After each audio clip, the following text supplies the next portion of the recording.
Así estamos.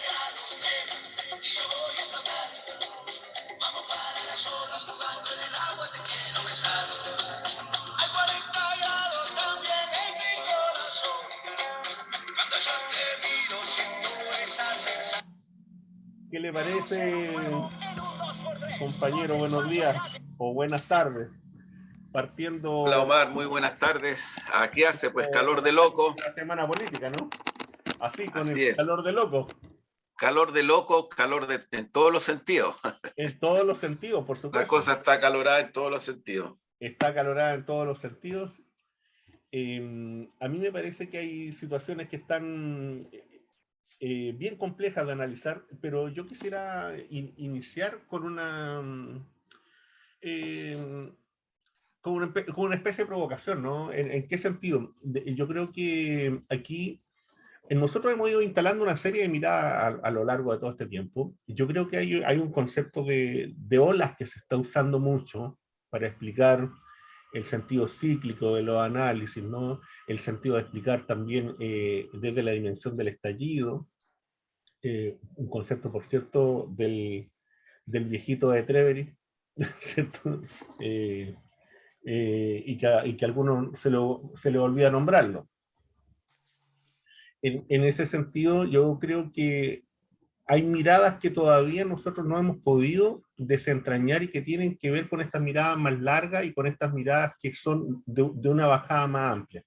Yo creo que aquí hubo una ola muy fuerte, muy importante en toda América Latina, que es la que se inicia, ¿no es cierto?, con Chávez, con, qué sé yo, con Lula, con Kirchner.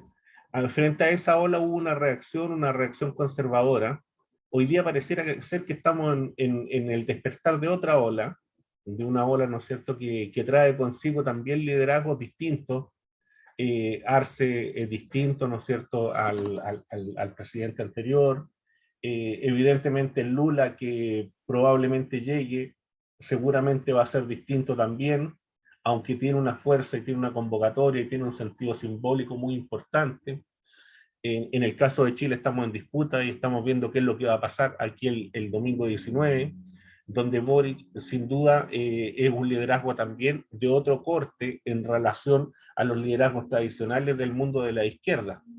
Eh, y en ese mismo sentido, yo creo que esta segunda ola ha traído también consigo una respuesta del mundo y del sector conservador, una respuesta, como se diría, a la bruta, una respuesta con pierna en ristre, una respuesta sin creatividad, una respuesta que simplemente va a la lógica de destruir. Eso ha sido Trump, eso fue Áñez, eso es Bolsonaro, de una u otra forma, eso también es Kast. Y tiene que ver porque no tienen nada que ofrecer, no hay nada nuevo dentro de ese mundo que ofrecer. No hay, insisto, no hay Messi, no hay Maradona, no. Hay Chiqui Chavarría, hay Corte, eso es lo que existe. Y estamos asistiendo a este momento. Y esta es la derecha que tenemos. Y este es el mundo conservador que tenemos. Un mundo conservador que todavía no termina de desayunarse de la crisis del 2008, que es su caída del muro. Un mundo conservador que todavía no termina de desayunarse, que a partir de la pandemia el Estado se instala como una instancia reguladora y como una instancia validada por sobre los elementos puramente, por decirlo de un modo, ¿no es cierto?, desde el mundo del puro comercio. Eh, una derecha que todavía no termina de asimilar que el proceso de globalización terminó, murió, y que hoy día lo que hay, ¿no es cierto?, es una vuelta a comercios locales, a comercios regionales, y por tanto también a instancias mucho más peligrosas desde todos los puntos de vista. Yo tengo la impresión que esa es una mirada de más largo aliento y que uno de repente no la ve. no es capaz de observarla dentro de la discusión política, dentro de la propia izquierda al interior nuestro, y dentro también de las propias derechas, dentro del mundo conservador, dentro de las discusiones que se están dando hoy día. Y hago esto a partir de una conversación que escuché y que ustedes la pueden buscar entre Enrique Dussel y Álvaro García Linera. Una conversación muy interesante y en donde ellos hacen un análisis de lo que está ocurriendo en América Latina, donde yo lanzo estas ideas que no son propias, uno viene, las rescata, las coloca en el centro. Eh, Juan Andrés, ¿cómo ves tú eso y para poder dar este puntapié inicial, pues, Mira, al último tiempo, al segundo tiempo? al último tiempo, yo creo que, como lo hemos conversado otras veces, en nuestra región, en el continente, y ahí me tomo de Atilio Borón, e incluso cuando vino a Chile, poco antes de la pandemia, eh, y ahí hizo varias charlas, entre ellas hizo referencia a este tema de que él no creía tanto en que la ola, entre comillas, progresista y emancipadora había terminado. No pasaba lo que pasó después en Bolivia, incluso, lo dijo antes. Bueno, yo creo que Atilio tenía la razón, porque las circunstancias que se dieron comprueban lo que él planteó. Pero una ola que efectivamente se ha estabilizado o ha resistido y se ha mantenido en procesos que le producen extraordinaria odiosidad, virulencia y temor a no solamente el imperialismo, las oligarquías, sino que también a los sectores llamados de la tercera vía, en el caso de Chile, la concertación.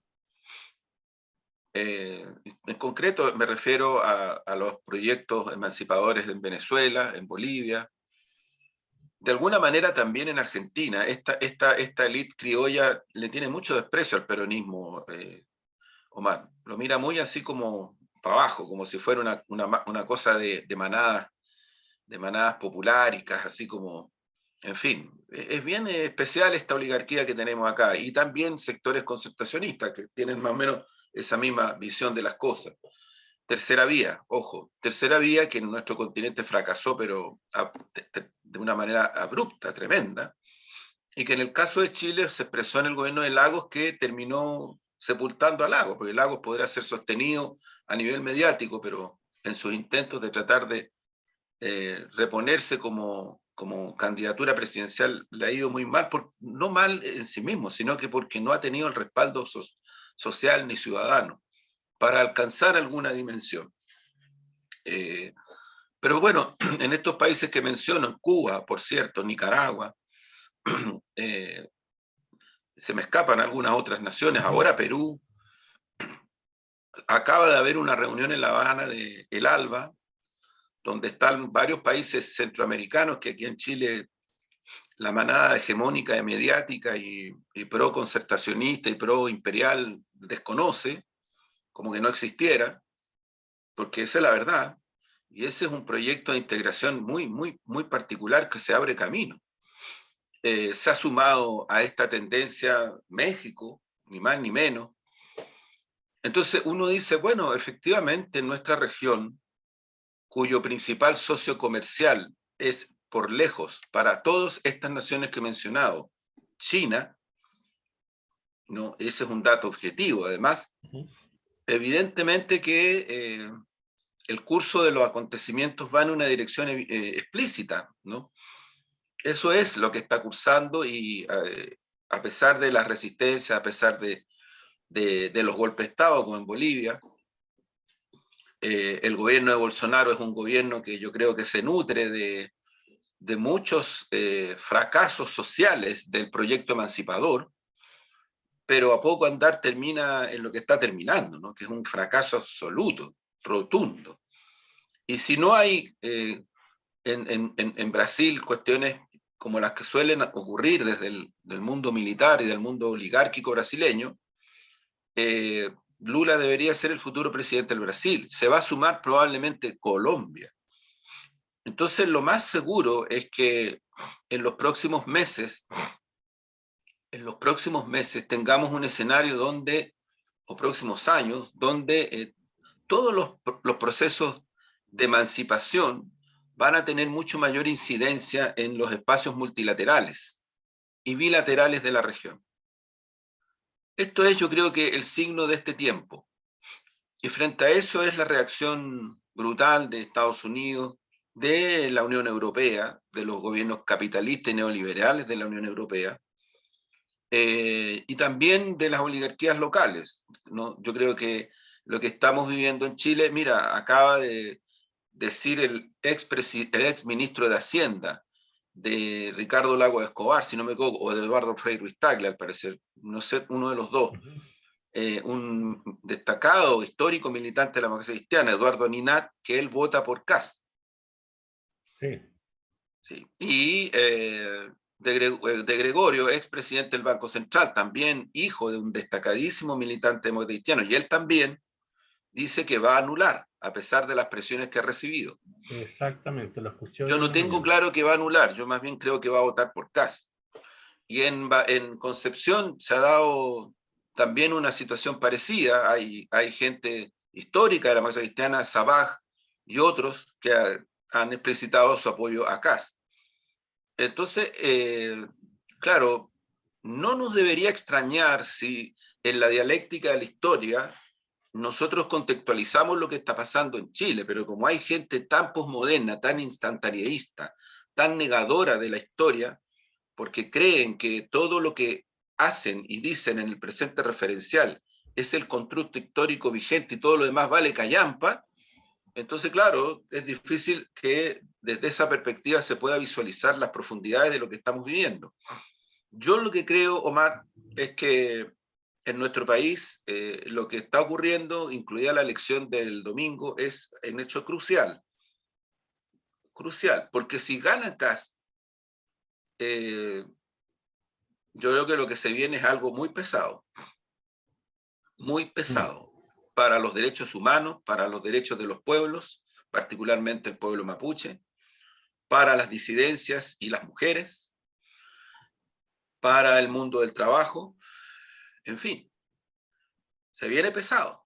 Y no es que uno le ponga, es que simplemente Kast con su descarnada y brutal franqueza lo dice él. No es que lo diga uno. Es una política de destrucción, pues, de destrucción de Lo todo lo dice. que se ha hecho. Eso es. De todo lo que se ha hecho, no, a ver, espérate, de todo, a ver, yo diría que ahí hay una cuestión que creo que hay que tener en cuenta, porque Piñera se hizo el depositario del gobierno de Elwin y todo lo que pasó para adelante. Kast, el otro día cuando le preguntan a qué presidente usted en los últimos 50 años, y dice Elwin. Claro, nuestro Boris dice de paso, dice primero Bachelet, luego dice de paso Allende, pero se queda en Frei Montalva. Bueno, yo lo que creo es que la derecha está apropiándose del pacto transicional, de la cual fue protagónica, porque fue protagónica, no actor secundario, de los 90 en adelante, y culpa a la concertación de haber abandonado ese pacto transicional. Pacto transicional que es la causa por la cual este país está en donde está, con las desigualdades más violentas en 120 años, de acuerdo al estudio que mencionábamos la otra vez del Instituto de Altos Estudios de Economía de la Escuela de París. Claro. No, ese es el nivel de desigualdad que existe en Chile, no es una invención. Pero lo que pasa es que aquí tampoco volvemos a lo mismo. Hay sectores que no quieren reconocer ese tipo de situaciones, no las quieren reconocer. No quieren, simplemente lo que dicen es que de los 90 en adelante este país ha vivido lo mejor que le ha pasado en su historia, incluido la paz social, incluido la capacidad de acuerdos nacionales, y por lo tanto, entonces, pero la verdad es que yo tengo el análisis de que eso no es así, o sea, simplemente las grietas en Chile se fueron profundizando, las desigualdades se fueron profundizando, y se generó este estallido que es muy transversal, pero que es de mayorías, qué duda cabe, y creo que por lo tanto el resultado electoral del domingo puede ser un impacto político muy incidente en este escenario. al revés. Si el triunfo electoral del domingo es de Apruebo Dignidad y su candidato presidencial, se fortalece lo más importante que está ocurriendo en Chile, que es el proceso constituyente, lejos, y se fortalece una tendencia a terminar con este modelo neoliberal extractivista de los 90 en adelante. Entonces le vuelven a preguntar hoy día a Kast, le vuelven a preguntar, y él dice: mi adversario principal no es Boris, a quien quiero derrotar es al Partido Comunista. Esa es la visión estratégica que empata, no digo que sea lo mismo, ojo, pero que empata con esta entrevista que hace el Lago Escobar en el diario El País de España, donde acusa a la ultraizquierda de ser responsable de activar a Kast. Entonces yo creo que eso es lo que está en juego en Chile, o sea, que se abre paso una tendencia emancipadora, con muchas particularidades, con muchas tibiezas, con un poco, como decía nuestro rockero de Los Prisioneros, Yellow, ¿no?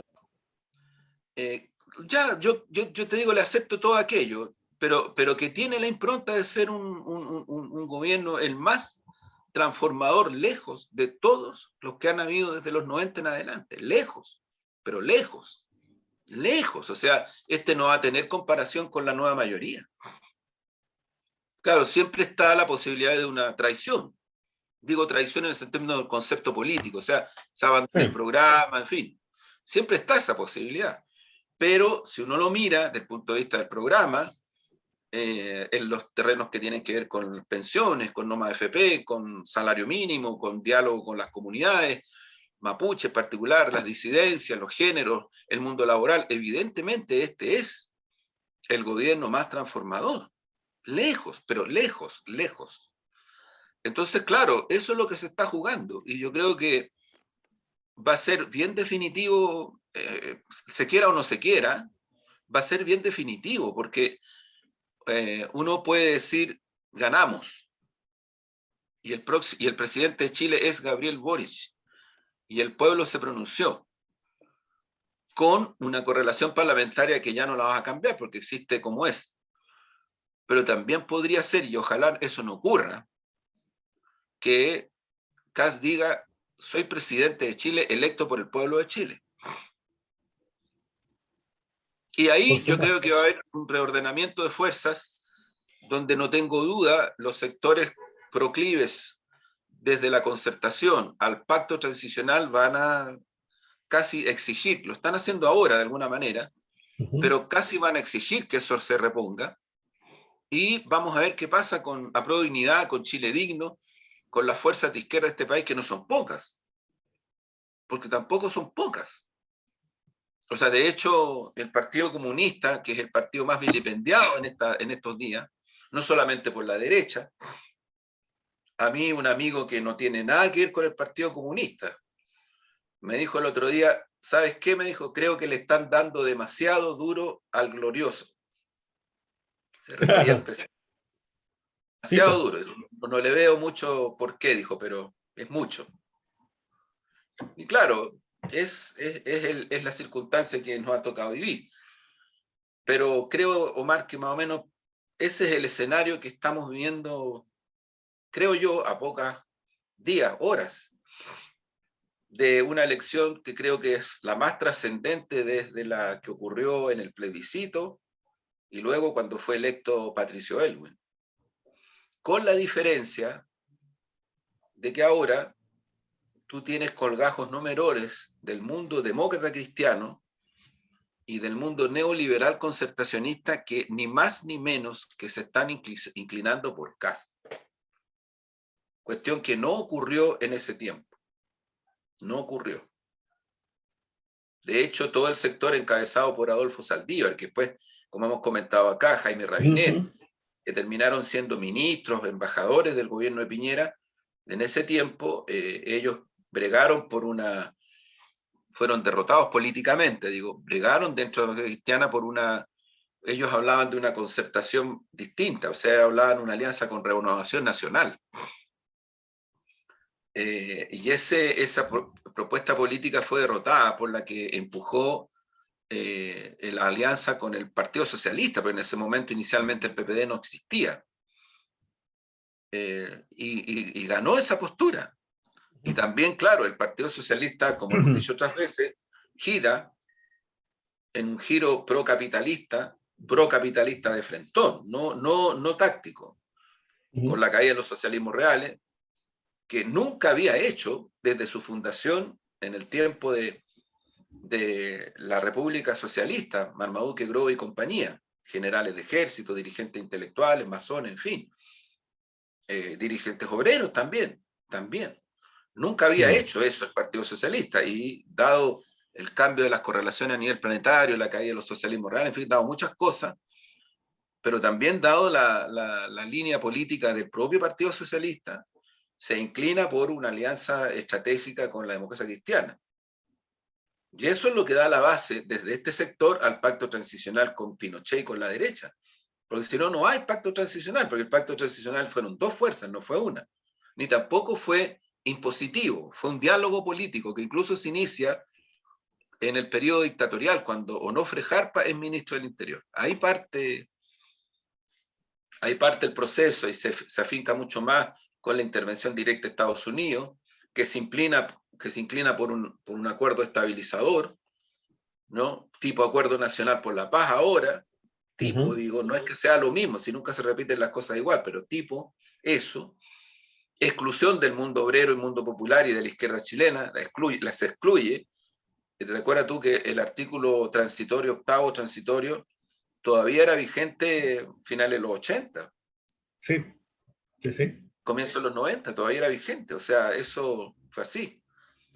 Y hubo asesinatos de por medio, o sea, G. Neme es asesinado. Sí, dentro de ese concepto, sí.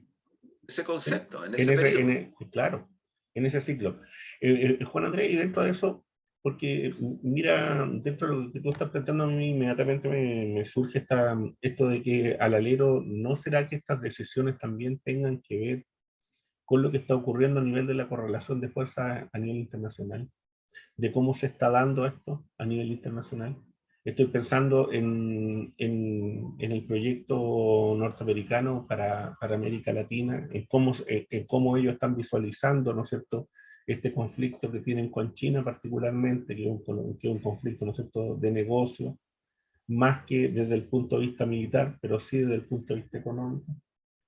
Sin duda. No habrá tras esto, también tras estas decisiones de un sector de la democracia cristiana, de otros sectores, ¿no es cierto?, que nosotros lo hemos nombrado o lo hemos calificado, ¿no es cierto?, como este mundo de esta colonialidad, ¿no es cierto?, de esta élite colonial que está dejándose influir a ese punto eh, por las presiones americanas, y que en eso también se explica la visita de Kass a Estados Unidos.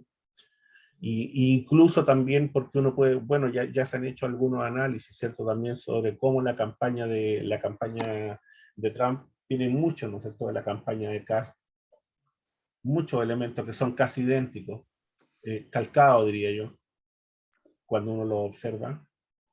Y que apuntan a esta idea, ¿no es cierto?, de instalar estos elementos de posverdad, estos elementos, ¿no es cierto?, de la ambivalencia, de sembrar la duda, de generar un estado de descomposición del adversario, que apuntan, ¿no es cierto?, a esta idea de lo que Trump hizo con Biden, de pedirle exámenes tantas veces que lo hizo, ¿cierto? Y eso mismo Kass lo hace acá. Y entonces tú ves cómo se repite el cuadro y cómo se repiten las mismas tácticas, y en donde se usa la lógica del Big Data también, ¿no? De identificar cierto núcleo donde poder instalar cierto tipo de discursos que apelan a desmotivar al adversario, ojalá a llevarlo a que no participe, a inhibirlo. En eso también apela, ¿no es cierto?, esta acusación, entre comillas, ¿no es cierto?, muy entre comillas, y muy malintencionada, de abuso, tratando de golpear a un elemento central de esta votación o del clivaje, ¿no es cierto?, que va a ocurrir el 19 de diciembre, que es el voto femenino. ¿No estará todo esto, ¿no es cierto?, enlazado en esto también? Sin duda, yo creo que sí. No, sí, yo creo que absolutamente están entrelazados. Absolutamente. Yo creo que la ofensiva de la derecha con Kast a la cabeza es una cuestión gatillada por este diseño bien pensado de los norteamericanos. O sea, los norteamericanos no dijeron una palabra. O sea, a ver, para que seamos claros, Omar, el bloqueo a Venezuela parte con Obama. Sí, así es. Parte con Obama. En momentos en que Estados Unidos, entre comillas, abre un diálogo con Cuba. De hecho, Obama va a Cuba. Entonces las cosas nunca son blanco y negro. O sea, mientras hacía esto respecto de Cuba, Venezuela le pegaba un quiñazo, perdón, Estados Unidos le pegaba un quiñazo a Venezuela, y nunca, incluso bajo el gobierno de Obama, se reconoció la legitimidad del gobierno de Chávez, a pesar de que Chávez buscó de manera absolutamente unilateral el diálogo con Obama. Lo buscó de múltiples formas y de múltiples maneras. Lo buscó siempre. Entonces, claro, ahí uno puede observar de que los intereses estratégicos norteamericanos, aquí muy bien encubiertos por esta manada hegemónica mediática que pone como punto de referencia las relaciones mundiales y las relaciones internacionales, el tema de los derechos humanos, entre comillas, pero vistos desde su propia óptica, porque jamás dicen nada respecto a Estados Unidos. No dicen nada respecto a Estados Unidos. Nada, o sea, no que digan algo, no dicen nada. No dicen nada. No dicen, por ejemplo, que Trump fue electo sobre Clinton con 1 millón de votos menos, porque el sistema electoral norteamericano es un sistema totalmente indirecto que no respeta el derecho del voto universal. No dicen que en Estados Unidos vota menos del 40% de la gente. No cuestionan nada, o sea, no dicen las violaciones de derechos humanos que hay en primera, segunda y tercera generación en Estados Unidos, pero sí ponen como casus belli, por ejemplo, los derechos humanos en Venezuela, en China, en Cuba, en fin. Claro. O sea, de hecho, tampoco se recuerda, disculpa, añadiendo a lo que tú estás diciendo, que el golpe de Estado que se produce en Ucrania también es bajo Obama, de que la insurrección Sí, que le y el cuesta la golpe de vida Estado que hay en Venezuela, en Libia también es con Obama. el golpe de Estado que hay en Venezuela, que el gobierno de Ricardo Lagos Escobar respaldó en una declaración pública. ¿Sí? Entonces, yo diría que el concepto de democracia es usado y abusado en función del interés estricto de una oligarquía que quiere mantener sus negocios. Y cuando esos negocios, como las AFP, como la gran banca, como el narcotráfico, son tocados, entonces ellos reaccionan con todos los instrumentos que tengan a la mano, incluido la violencia armada, y Ahora, tratan de legitimarla. O sea, yo te digo, yo le creo a Kast cuando le preguntan en Televisión Nacional el otro día, ¿cuál va a ser su primera medida? Y él dice, ir a la Araucanía y apoyar a los militares y a la policía para que entren a Temucuicui a buscar al delincuente narcotraficante que tienen ahí, protegido, que además, cuando se le fue a buscar, se resistieron y mataron a un policía. sí. Eso lo dice. Y creo que lo va a hacer. Sí. Entonces estamos advertidos de que se van a producir situaciones concretas de esta calaña, de este orden. Ahora, el problema es que en el momento en que se inicia el pacto transicional en Chile, la concertación dice, la única forma de generar una transición y que no siga ocurriendo lo que está ocurriendo es ponerse de acuerdo con Pinochet. ¿Y ponerse de acuerdo para qué? Ponerse de acuerdo para que vayamos a la transición democrática, ¿no? Ese es. Y eso lo traduce a un tipo de negociación donde me lo recordaba anoche en una larga conversación Jorge Arrate, que fue ministro de la concertación, para evitar que se produjeran situaciones que desviaran esta lógica, los proyectos de ley se negociaban fuera del Parlamento. Llegaban negociados al Parlamento, entre Renovación Nacional, UDI y Concertación y Gobierno. Y por eso es que se logra, entre otras cosas, por ejemplo, sin mucho aspaviento parlamentario, que Pinochet pase a ser de comandante en jefe del ejército, senador vitalicio, por ejemplo. o por eso es que se producen los proyectos de ley que ratifican los conos calificados, que son un desastre para la democracia, un desastre, pero también se ratifican otras cuestiones que tienen que ver con la ley de pesca, que tienen que ver con un montón de cosas que se han Sí, aprobado en el a mí, Parlamento. fíjate que escuchando, a mí hay una serie de cosas que al alero de ver solamente la televisión, y por tanto dentro de la lógica televidente, que a uno le llama profundamente la atención. A uno le llama profundamente la atención que un tipo salga de una cárcel, un tipo que está acusado, sentenciado como de un asesinato de una mujer, salga inexplicablemente con un permiso, rapte a una exnovia, la asesine y termine suicidándose en un vehículo en Copiapó. Entonces, y eso no es en un gobierno de izquierda. Para Eso en el nada, gobierno, eso claro, en el gobierno de claro, Piñera. En el gobierno de sin duda. Piñera, un preso rematado tiene esas posibilidades. Un preso rematado no es parado en ninguna parte de aquí a Copiapó porque ninguno de los sistemas funciona. Pero es que mira, Omar, si la reforma procesal penal, y yo sé que algunos, incluso gente que dicen que son de izquierda, Uh -huh, a mí me han cuestionado públicamente, me han incluso uh -huh. agredido verbalmente en redes por esto. Pero es que el garantismo en este país no es necesariamente una garantía para la defensa de los derechos humanos. Lo que ha ocurrido con la reforma procesal penal, otro acuerdo entre derecho y concertación. Lo que ocurrió con la reforma procesal penal es que debilitó la administración de justicia en todos los planos Fíjate, y profundizó un instrumento que la ciudadanía la mira cada vez más con distancia y animadversión, porque se ve totalmente desprotegida. Y entonces ahí yo te digo, la habilidad de la derecha de haber sido parte de esos acuerdos, pero al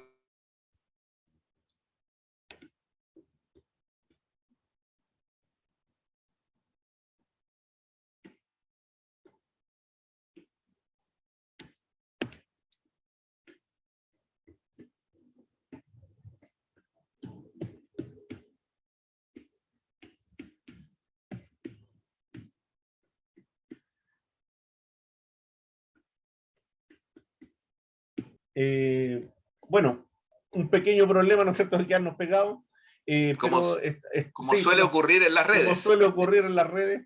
Fíjate que, Juan Andrés, que hay una cosa que a mí me llamaba la atención también dentro de esto, que aparece en la televisión en cotidiano, ¿no es cierto? Un segundo hecho, bueno, el primero tiene que ver con este señor que algo pasa y que termina en una tragedia. La decisión de familiares, ¿no es cierto?, de personas víctimas del estallido que desisten de seguir con sus presentaciones ante la justicia, ante el hecho innegable de que no hay ningún avance, de que no pasa nada, de que en Chile no pasa nada. El muchacho que se suicida Sí, pues, sí, pues. ante una situación tan grave frente al hecho de que en Chile no pasa nada. La justicia no está actuando cuando se trata, ¿no es cierto?, de la violencia del Estado contra las personas. Sí, Pero además otra cosa más grave, Juan Andrés, mira, fíjate que lo que determina, ¿no es cierto?, un juez de que este ciudadano ubicado en un sector, ¿no es cierto?, del barrio alto, que dispara frente a manifestantes, este señor sí puede cumplir, ¿no es cierto?, su pena en su casa. Este señor sí tiene la posibilidad de estar en su casa. Ese señor no tiene que estar preso. Un señor que sale con un arma a disparar. sí. Pero además toma en cuenta que todavía hay prisioneros y prisioneros políticos, algunos en las cárceles, otros con detención en sus casas. Hay una cantidad de situaciones en las cuales no se ha demostrado en los procesos investigativos nada que haga responsable a las personas que estuvieron presas más de un año. Todavía no hay ninguna investigación que demuestre que hay alguien responsable desde el ámbito del campo popular, propiamente, de la quema de metros. Entonces la denegación de justicia es brutal. pero es brutal para los derechos humanos de primera, segunda generación, pero también es brutal para efectos de lo que tiene que ver con los grandes robos a la economía, al medio ambiente, a todo eso. Y en este ¿Sabes tú? cuadro, disculpa En hermano, Islandia, en Ujú. Islandia, la gente salió a la calle a protestar cuando se enteraron de que su presidente estaba metido con los Panama Papers y el tipo renunció.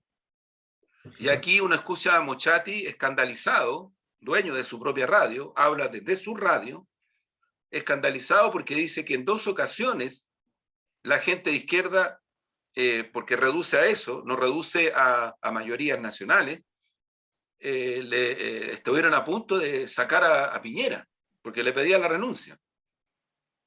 Entonces es intocable. Para la oligarquía, la institucionalidad política es intocable, independiente de las crisis que hayan. Es intocable. Eso pasa en muy pocos países del mundo. En otros países, incluidos los de Europa, que tanto admiran algunos acá, cuando hay crisis de esta dimensión, los gobiernos se reciclan, renuncian y se rearman.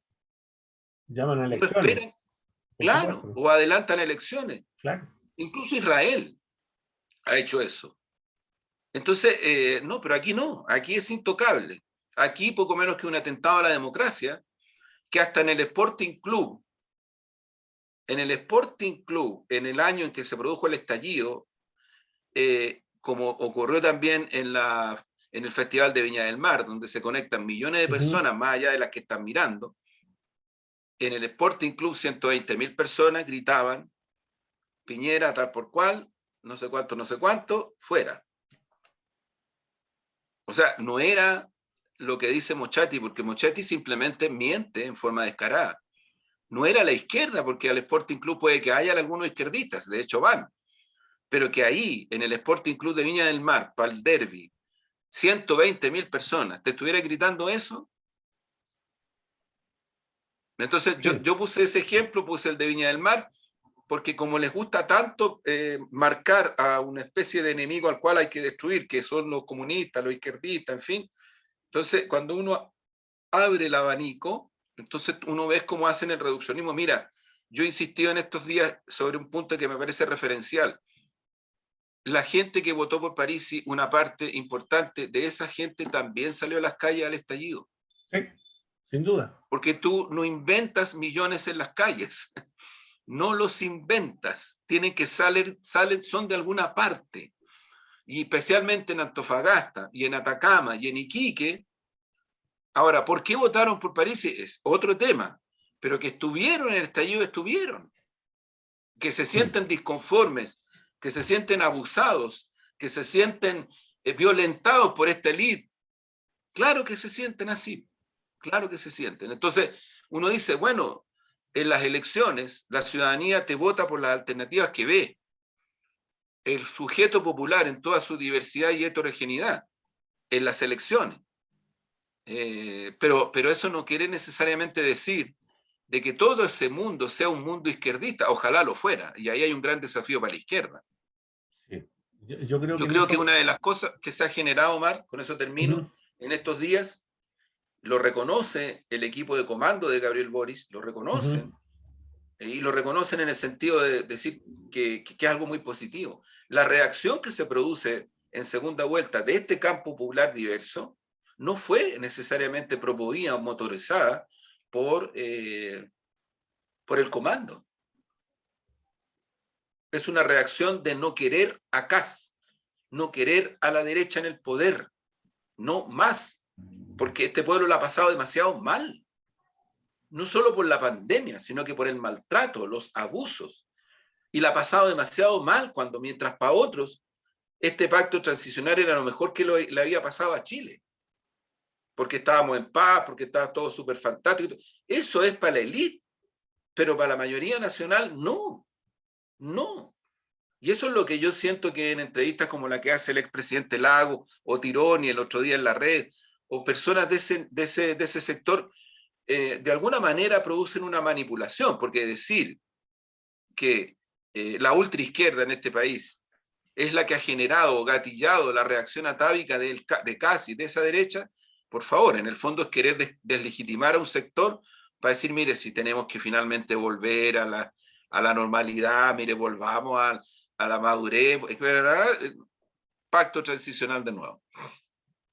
Sí, yo tengo, sí, yo creo que hay mucho de eso. Yo agregaría que cuando triunfa Piñera sobre Guillé, el voto de Piñera no era necesariamente un voto de fidelidad a él y a la derecha. Y creo que eso marca también lo que ese mundo no entendió. Y que al intentar gobernar como quisieron gobernar, pasó lo que pasó. Yo tengo la impresión también de que eso también puede ocurrir, ya sea con Gabriel o puede ocurrir con Castro.